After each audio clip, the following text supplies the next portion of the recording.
السلام عليكم. اليوم غنشارك معكم هاد الكيك ديال الشوكولا بالكراميل اللي كيجي معلك ولذيذ. تشوفوا معايا التعليكه كي كتجي من الداخل غتولي مدمنه عليه على حسابي وغيحماقوا عليه وليداتك.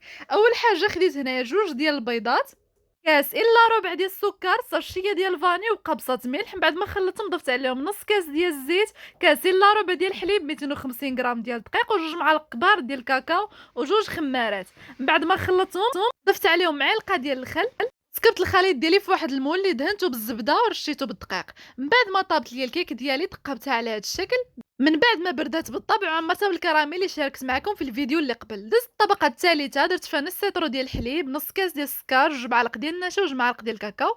خلطت الخليط ديالي. من بعد ما تماسك ليا ضفت عليه معلقه صغيره ديال الزبده، 80 غرام ديال الشوكولا. من بعد سكبته فوق من الكيك ديالي، دخلته الثلاجه حتى يجمد.